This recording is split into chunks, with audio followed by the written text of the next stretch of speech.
Hey y'all. Okay, so let me just figure something out. But I'm gonna figure out with you, but I've already figured out by myself.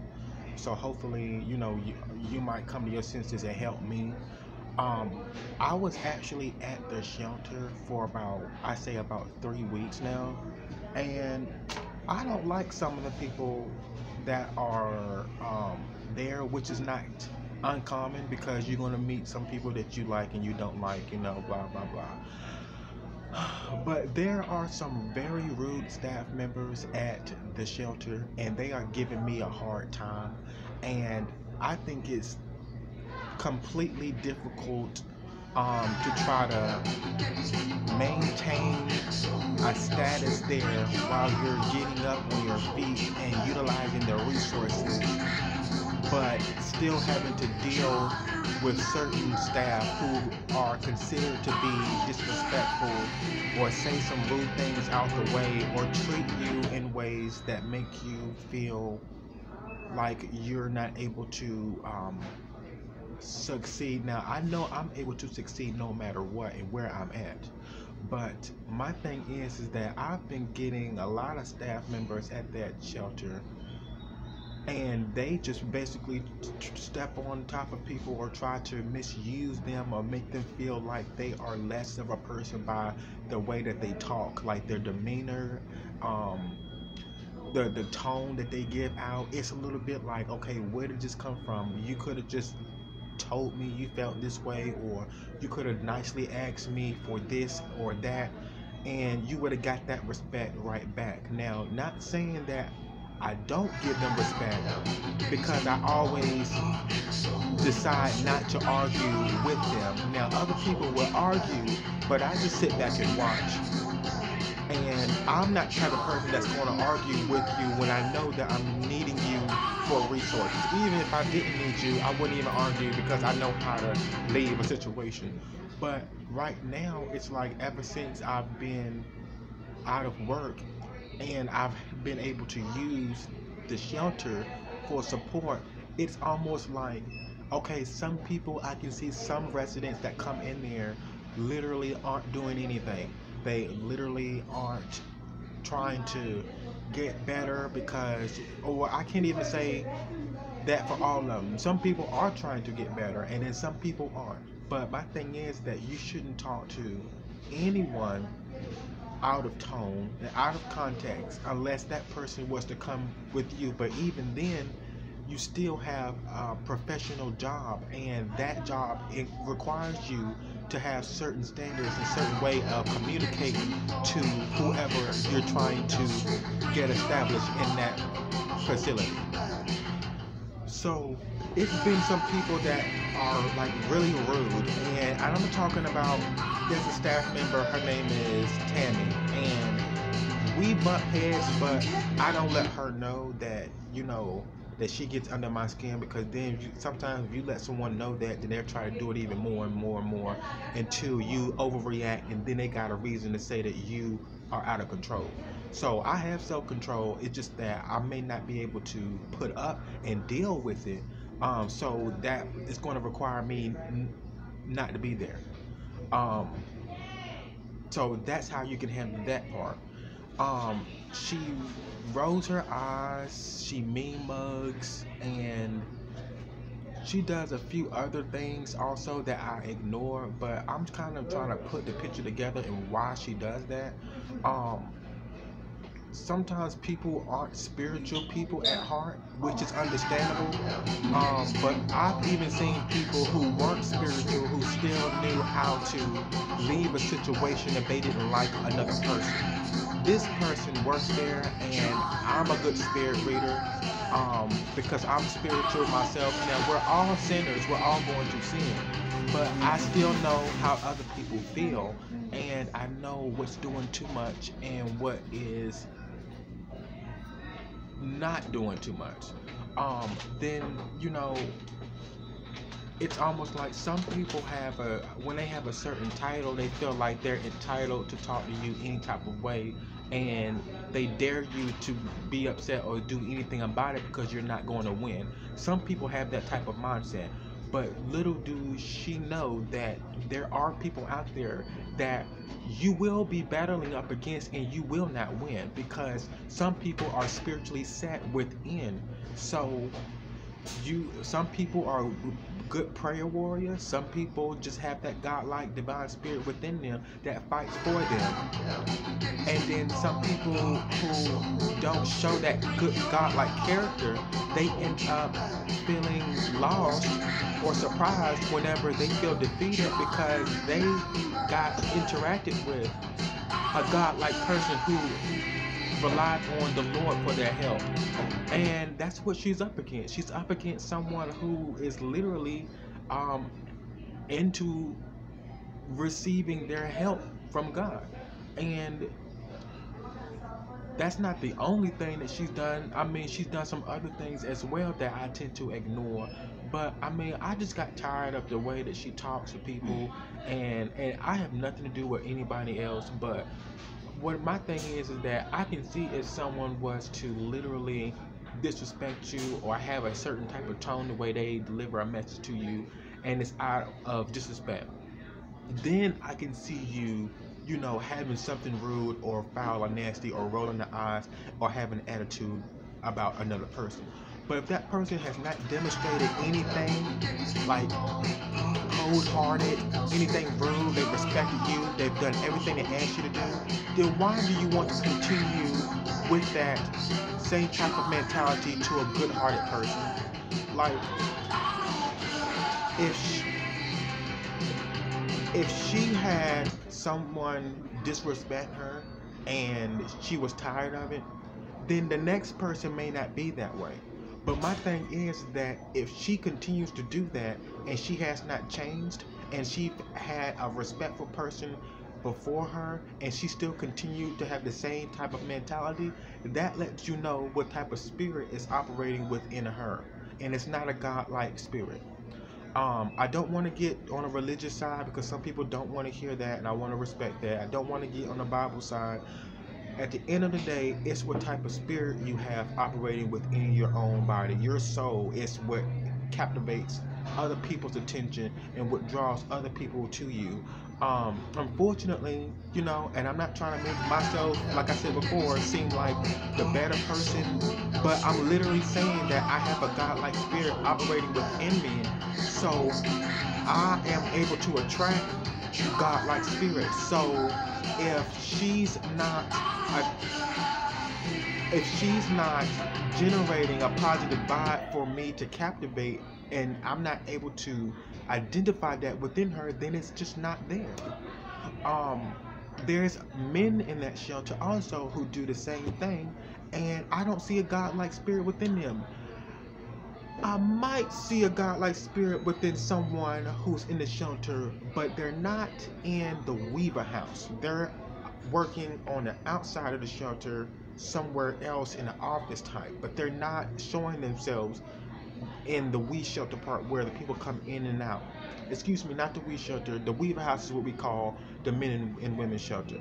And all the other residents who have the good godly like personalities, they're not in the Weaver house where the men and women are at. They are literally in other parts of the shelter doing something else, like doing something with communications or answering the phone in another department, or they're in the administration doing something else, but they're not in the men and women shelter. Every now and then you might get a good spirited person come in and help operate out of their facility. There's another lady named Belinda. She is just as rude as you can't get no more ruder than Belinda. She's fun. She has her ways where she's funny, you know, a comedian, but the spirit of the Lord is not operating within her, and I'm able to see this. Jokes are jokes, but when it's time to be professional, it's time to be professional. It's time to leave the jokes beside and help the people who are in need. If you see someone who has a mental disability, then you evaluate them or if they've already been evaluated, they need to be at a certain spot to where they are away from people who don't have a mental disability. Um, because they cause a lot of issues, and even if you try to ignore, they kind of like jump in your face and say something vulgar or make some threats, and you're like, okay, did I really just have to go through this just now? Is anybody going to come over and kind of stop this guy? You see, because some people have a right mindset and they have to be around that environment because we're all in the almost same situation. But I just haven't seen why they haven't just put the people with mental disabilities in somewhere else so it won't be conjoined with people who have the right type of mindset. Because I see some people that come in that shelter who are just like me, who just either they lost their job or they things didn't work out at home or whatever the case was. They just decided to utilize the shelter to save their money while they were working and get out. They were just utilizing that resource. And some people actually either stay there a little bit longer because they don't have any help, or they do tend to get out of there a little bit faster, and then they're better off managing their own daily responsibilities and duties and things like that to be established. But Belinda and Tammy, those are the two most disrespectful women that I have actually had to encounter there. Um, Anybody else that I've encountered with, they haven't been really disrespectful. It's kind of like they're like more of followers. So the main bullies in there would be those two women. The other women are pretty much followers. Like, they can be rude when they see other people being rude, but when the rude people are not there, then they're back to being themselves, which is pretty common. That's why they say that your environment is really important of who you have around you, because you might have some people who aren't strong enough and who are weak and may pick up behind the same situations that you are doing. According, that's if they're strong enough. Some people are strong enough and they can maintain their natural characteristics without it being disrupted by the environment around them. Some people are strong enough. But however, there's one lady there, her name is Chelsea. She's very sweet and generous and kind. She works the way she's supposed to work. She has her duties and responsibilities in order. She's very respectful. She does her work the right way, and she has a sweetheart, and she knows who else has a sweetheart, and she don't talk to them any other type of way. Sometimes she has people with a bad attitude that makes her get out of character a little bit, but it's just for that moment. But she's talking directly to that person, and that she doesn't feed that off to anyone else. That's what I like about her. Chelsea's doing a great job. I wrote the manager email saying that you're doing a wonderful job, and please keep her. But the other two chicks, no. And then there's another guy. There's a guy there, and I don't want to give his name, but he does not need to be working there at all. I really don't like him. And I'm not going to say too much about this because he might be watching. Not that I care, but I do care. So, boom. But yeah, one time I just literally just had it, and I ended up going online, and I wrote through the review, Google review, about them needing to fire Tammy because Tammy is very rude and disrespectful, and even if you're being nice and generous and sweet and respectful, she doesn't care. She's still going to talk to you with a nasty attitude, and that's bothering a lot of people, because not only that she does that to residents, she does that to volunteers that come and help pass out food, and that's just completely wrong. I mean, just to anybody, doesn't matter who you are. It's just that, she's been there for a while, so it's kind of like she's found her way to kind of get by with a lot of things. And this time, she's up against a godlike person, and God has literally stepped in and set some order straight in there. And, she didn't like it, but I mean, I did it the right, correct way. Just like I did for the coordinator who ended my assignment at Ralph Lauren, I did the right thing by going to Human Resources, writing my complaint. It was very respectful, but still, no one liked the fact that I did it the right way. Now, I could have done it the black nigga way, okay, and I could have did it the street way and just went off on him and then told him F you, gave him the finger and walked out. But no, it's like then you would have really fired me, then you would have really got rid of me. But because I still did it the right way, no one did anything about it. You just secretly had him in my assignment because he didn't like that I was doing the righteous thing by actually making my complaint to Human Resources, which is required from a person who's experiencing discrimination on the workplace.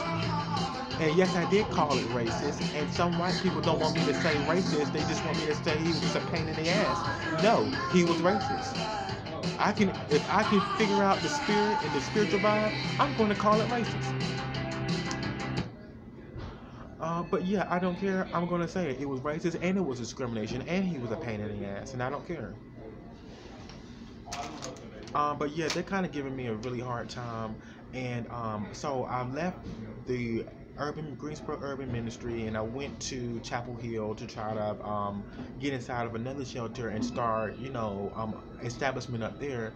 But for some odd reason, this is why I'm saying that, like, I'm having to deal with the different spirits even in the workplace. So it's like it made it hard for me to like not adjust and to get a job places, but it made it hard for me to keep them long enough before someone starts to realize who I am, so they can run over me because they see how sensitive, how easygoing I am, how quick of a yes person I tend to be. When you tell me to do something, I'm like, yes, okay, I'll do it. And some people will try to run over you and try to take advantage of your kindness, and then eventually it's like, if you don't like what they're doing, then if you're not interacting with them in a friendly way, but you're still doing your job by being respectful, they don't want that. They want all of you. And I'm like, no, you're not going to get all of me. You're going to get me to respect you and do my job. But so much as being your friend and talking to you like we're outside in the street, no, you don't get that part of me. And some people don't like that because I'm not giving my all to them, but you're not giving your all to me because I'm respecting you and doing what you asked me to do. But you want me to do the whole 9 yards, which I'm not going to do because you have demonstrated to me that you're not going to respect me. So let me just respect you and do my job, and let me come home every day with a paycheck. You see what I'm saying? Don't sit there and try to have me be your friend, and you're being disrespectful to me, and then I'm already doing everything I'm supposed to be doing.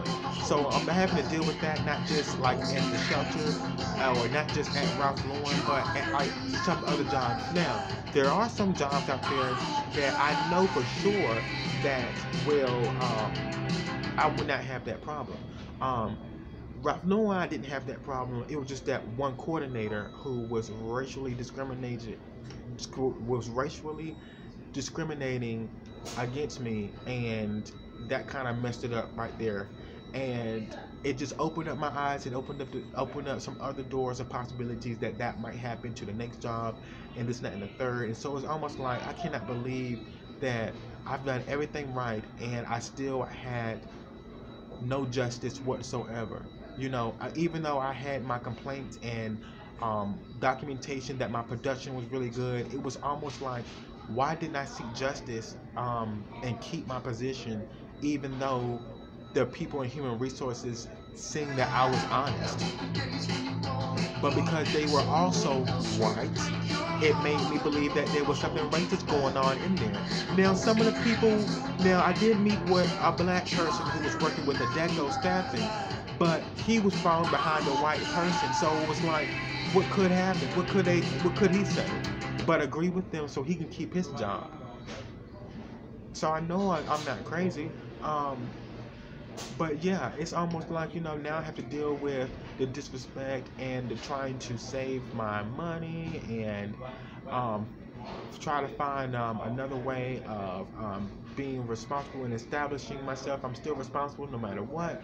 But my thing is, how am I going to get out of this situation without someone magically coming over to help me and me getting back on my feet, knowing that I don't have any family to rely on for help. Boom. I don't have any children. I'm not married. So yes, it should be easy, and it is. But some people just don't have that spirit that I need to be working around with, and that's making it hard for me. So that's the reason why. So some people at the shelter are with the church, and some people in the church are the same way. The spirit is not there, so I know that it's not safe for me to be around them because either I can pick up their vibe or they can kind of slow me down from doing what I need to do. But I'm going to do what I need to do regardless. I'm going to succeed regardless. My thing is, when it comes to different spirits, you have to be very careful because now you have to deal with how you are going to maintain your daily lifestyle and continue without any of them type of people trying to slow you down, stop you from doing what you're trying to do. So I'm having a difficult time at that shelter. Um, Not only that they have different people from different backgrounds, people who just got out of prison, people who just been like, oh my God, they've been through so much and they've done so much in their life that it's completely out of order that I wouldn't even think about doing. And now we're all in the same area, so it's almost like, okay, I need someone to help me, let me come stay with them, that has order, that's not going to try to use me, and if not, just give me some money and let me do it myself because I know what I need to do. Um, like instead of giving me like $50, $100, give me a large sum of money like 1,000 or 1,500 or 2,000, and I would know what to do with that because having a car will help me a whole lot right now. Yes, riding a bicycle is healthy, but come on, guys, you got to worry about the rain. I won't be able to ride it then. Then you have to worry about me asking people for rides. If I do start working again, and then one job actually decides that they want to let me go, then I can go to the next one and make my moves even more better and faster like that. So if you feel like you actually want to help, if you have a heart, you would do so. But I know that the universe will understand what I'm talking about, so I'm not going to dwell on that, and I know things are going to work out, but I'm not having a good time at that shelter. I'm trying my best to maintain and stay away from the negativity as much as I can because there's a lot of drugs, there's a lot of alcohol, there's a lot of trouble there, and I don't want to be around the people that are there. I'm not saying that everyone is bad and everyone's interacting with the bad things, but I don't want to be one of the ones that's just in the way, and I'm not going to be. So that's the reason why I'm letting you all know through this video, so you can know that actually this is what I'm having to go through without family, without yeah, that's pretty much it. So you got what I am going through, and I want you to actually take heed to that because a lot of people ask me whenever I'm in the shelter eating breakfast or whatever, they come there, they volunteer, and some people like want to know my story, and I'm like, why don't you just go on my YouTube channel and just see what I'm talking about? Why didn't you go on GoFundMe and see what I wrote? Why didn't you go on my Facebook page and see what I said about it? Now you see it. Okay, and then some of you read it on YouTube and Facebook and Twitter and GoFundMe, and you still ask me because you want to hear it in person, which is okay because God said that the time for confrontation is not over the phone, it's not through anything else, it's face to face. They didn't have text messages and cell phones back then. They had face-to-face confrontation. I mean, face-to-face communication. So I can understand if you want to hear my point of view right then and there, but I know when people are just literally trying to get the information out of me when they've already heard about me or read about me. I can pick up that sense and that vibe. Peace.